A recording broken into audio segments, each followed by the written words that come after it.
तुम्हारे पसंद की चीज तुमको प्राप्त नहीं होती है तो पछतावा या शिकायत नहीं किया करो। कभी कभी उससे कई गुना बेहतरीन चीज आपका इंतजार कर रही होती है।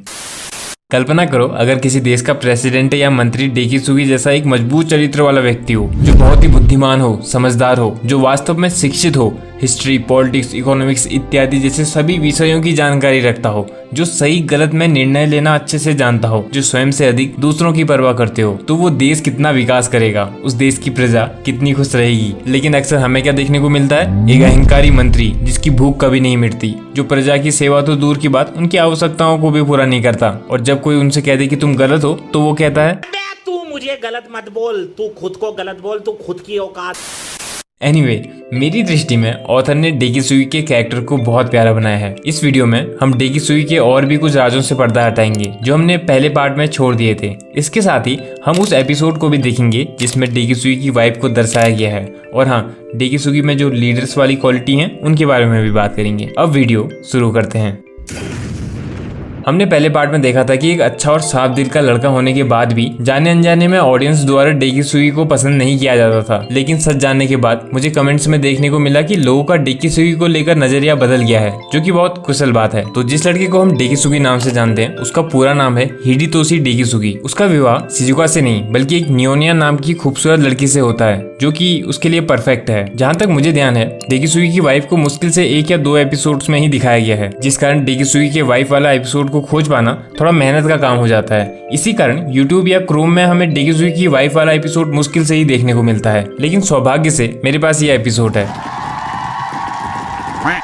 इस एपिसोड की शुरुआत कुछ इस तरह होती है कि भविष्य में नोबिता अखबार पढ़ रहा है, तभी शिजुका जो उसकी पत्नी बन चुकी है उसके लिए नाश्ता लेकर आती है। नोबिता नाश्ते का एक टुकड़ा मुंह में डालने ही वाला होता है कि उसके बेटे द्वारा वो टुकड़ा छीन लिया जाता है और नोबिता उसको डांटता है और इसके साथ ही नोबिता का स्वप्न टूट जाता है। नोबिता को याद आता है कि मैं तो महज एक स्वप्न देख रहा था, लेकिन स्वप्न खूबसूरत था, इसलिए नोबिता शर्माता भी है। ये एकदम वैसा ही है जैसा आप अपनी क्रश को सोचकर शर्माते हो। इसके बाद वो खिड़की से अपने कमरे में प्रवेश करता है और देखता है कि डोरेमोन टाइम टीवी को कमरे में ही भूल के कहीं गया हुआ है। अभी अभी नोबिता ने बादलों में झपकी लेते हुए स्वप्न देखा था, तो अब उसको इच्छा होती है कि क्यों ना टाइम टीवी में अपनी भविष्य में होने वाली वाइफ को यानी शिजुका को कुछ देर देख लूं। वो देखता है कि शिजुका एक छोटे लड़के के लिए नाश्ता लगाते हुए उसको पुकारती है, लेकिन वो लड़का एक कंपटीशन के लिए प्रोजेक्ट बनाने में व्यस्त है। उसने एक रॉकेट बनाया है। नोबिता ये देखकर बड़ा प्रसन्न हो रहा होता है कि भविष्य में उसका लड़का इतना इंटेलिजेंट होगा कि रॉकेट बनाएगा, परंतु उसकी प्रसन्नता के गुब्बारे की हवा तो तब निकल जाती है जब वो शिजुका के मुंह से उस बच्चे का नाम हिडियो सुनता है। एक क्षण के लिए नोबिता गहन चिंतन में पड़ जाता है कि उसके बेटे का नाम तो नोबिसुके होना चाहिए था। लेकिन इससे पहले कि वो आई को सोच या देख पाता, नोबिता की मॉम उसको अंतिम चेतावनी देती है कि मुझे बाहर बहुत जरूरी काम है, तो तुम घर की साफ सफाई शुरू करो। अंतिम चेतावनी थी, इसलिए नोबिता अपनी मॉम की बात मानते हुए किचन में बर्तन धोने लगता है। कुछ देर बाद अपने मस्त मौला मूड में डोरेमोन घर आता है। पहले तो वो नोबिता को घर में काम करते हुए देखकर आश्चर्यचकित हो जाता है, लेकिन फिर उसका आधा अधूरा काम देखकर नोबिता से अच्छे से काम करने को कहता है। लेकिन नोबिता कहता है कि मुझे ये काम सीखने की कोई आवश्यकता नहीं है, भविष्य में तो मेरी पत्नी ही सारा काम करेगी। यानी अभी तक नोबिता की मानसिकता है कि घर के काम तो केवल लड़कियां ही करती हैं, लड़के नहीं।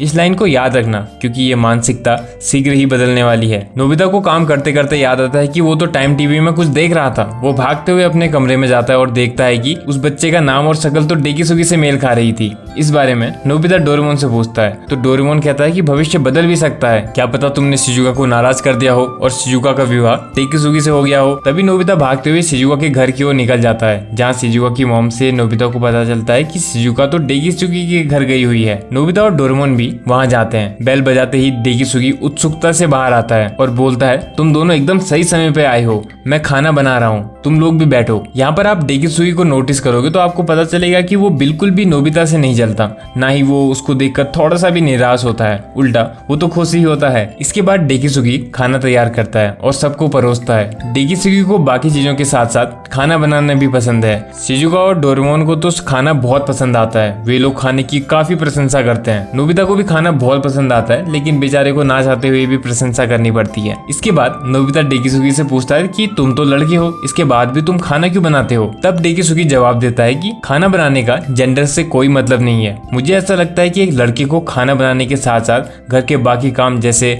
कपड़े धोना, बर्तन धोना सब कुछ आना चाहिए, ताकि भविष्य में वो अपनी पार्टनर की हेल्प कर सके। सके। भाई ये डेकिसुगी क्या लड़का है, सोचो अगर किसी लड़की की सोच ऐसी होगी तो कोई उससे कैसे प्रभावित नहीं होगा, कैसे कोई लड़की डेकिसुगी को नहीं चुनेगी। ग्रीन फ्लैग नहीं, ग्रीन फॉरेस्ट है लड़का। अब तो मुझे भी ईर्ष्या हो रही डेकिसुगी से।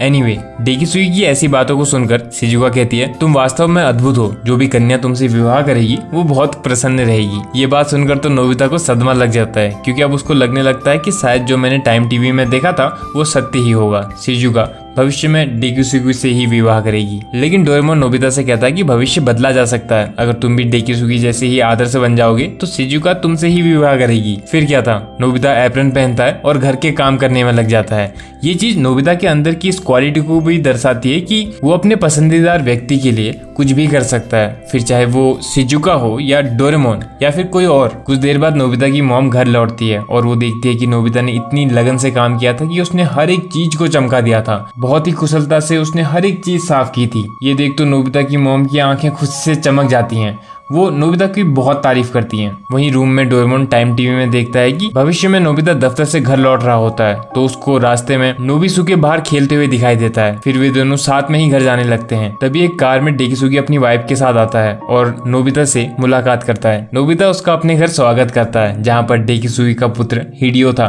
दरअसल डेकिसुगी मार्स प्लेनेट के प्रोजेक्ट पर काम कर रहा होता है और जब भी उसको और उसकी वाइफ को काम के सिलसिले में बाहर जाना होता है तो वे लोग अपने पुत्र को नोबिता के घर छोड़ जाते हैं, जहाँ शिजुका उसका ख्याल रख सके। इस एपिसोड के मुताबिक डेकिसुगी भविष्य में एस्ट्रोनॉट बनता है और नोबिता और डेकिसुगी बहुत अच्छे मित्र होते हैं। डेकिसुगी ने अपने पुत्र को नोबिता के घर रखा था। ये चीज उन दोनों की अच्छी बॉन्डिंग को भी दर्शाती है, यानी इस बात को कोई नकार नहीं पाएगा कि जिस डेकिसुगी से नोबिता बचपन में नफरत करता था वही डेकिसुगी बाद में उसका परम मित्र बन जाता है। इसके साथ ही नोबिता का पुत्र नोबिसुके और डेकिसुगी का पुत्र हिडियो भी अच्छे दोस्त होते हैं। इस एपिसोड में हमें डेकिसुगी की मानसिकता भी देखने को मिलती है कि वो कितने खुले विचार वाला व्यक्ति है। वो घर के काम करने में शर्माता नहीं है और ना ही उसको इस बात का फिक्र या भय है कि उसका कोई मजाक उड़ाएगा। और ये छोटी छोटी चीज ही एक मजबूत चरित्र का निर्माण करती हैं। कोई व्यक्ति शिक्षित है या नहीं वो हमें उसके बिहेवियर से पता चल जाता है। जैसे कोई व्यक्ति बाहर देश से पढ़ लिख के आया हो, सूट पहनता हो, बड़ी गाड़ियों में घूमता हो, लेकिन वो किसी की सहायता नहीं करता बल्कि लोगों से जलता है। जो लोग पढ़े लिखे नहीं होते उनसे अच्छे से बात नहीं करता है, उनका अपमान करता है, या फिर घर के काम करने में शर्माता है, लड़कियों को छोटा समझता है, या फिर पढ़ लिख कर भी धर्म जातियों जैसी चीजों को लेकर लड़ता है। तो क्या आप कह पाओगे कि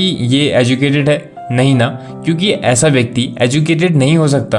हाँ, वो सर्टिफाइड हो सकता है जिसके पास डिग्री डिप्लोमा है बस। एजुकेटेड लोग डेकिसुगी जैसे होते हैं, शांत और समझदार। इसी सीन में गौर करने पर हमें एक और चीज देखने को मिलती है, वो है संगत का असर। नोबिता शायद कभी घर के काम नहीं करता, लेकिन जब उसने देखा कि उसके साथ वाला ये सब काम करता है तो उसने सीखा और खुद भी घर में जाकर काम किया। नोबिता डेकिसुगी से इन्फ्लुएंस हुआ। ये इन्फ्लुएंसिंग कैसे काम करती है देखो, जैसे डोरेमोन ने एक पार्क में एक पार्टी अरेंज की। जियान ने कुछ खाया और उसका रैपर जमीन में ही फेंक दिया।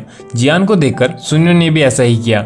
जियान और सुनियो को देखकर नोबिता ने भी सोचा कि मैं क्यों डस्टबिन ढूंढूं, मैं भी ऐसे ही फेंक देता हूँ। लेकिन डेकिसुगी ने सबको ऐसा करते देख खुद वैसा नहीं किया, बल्कि डस्टबिन ढूंढा और उसमें रैपर फेंका। डेकिसुगी को देख शिजुका ने भी ऐसा किया। शिजुका को ऐसा करते देख नोबिता ने भी रैपर उठाया और डस्टबिन में फेंका। नोबिता को देख जियान और सुनियो ने भी ऐसा ही किया। इस चीज की स्टार्टिंग कहाँ से हुई? एक स्ट्रॉन्ग कैरेक्टर वाले लड़के डेकिसुगी से। एक लीडर जैसा करता है बाकी भी वैसा ही करते हैं। डेकिसुगी के अंदर लीडर्स वाली क्वालिटी है, जैसा मैंने शुरुआत में भी कहा था। एक क्योट मैंने सुना था कि आपका फ्रेंड सर्कल जैसा होगा आप भी वैसे ही हो जाएंगे। 5 दोस्तों की सोच बड़ी है तो छठे की खुद ब खुद सोच बड़ी हो जाएगी। इसलिए अपनी संगत को, अपने आइडल्स को बहुत सोच समझ कर चुनना। आजकल इन्फ्लुएंसर्स को देख लोग कहते हैं कि एजुकेशन इज अ स्कैम। असली पैसा तो ये सड़क में चाय, मोमो या पाव बनाने वाले कमा रहे हैं। हाँ, मैं मानता हूँ, लेकिन कैरेक्टर कहाँ से लाओगे? बिहेवियर कहाँ से लाओगे? रिस्पेक्ट कहाँ से लाओगे? क्योंकि वो सब चीजें पैसों से नहीं खरीदी जा सकती हैं। होगा सुनियो मिलियनियर, लेकिन डेकिसुगी जैसा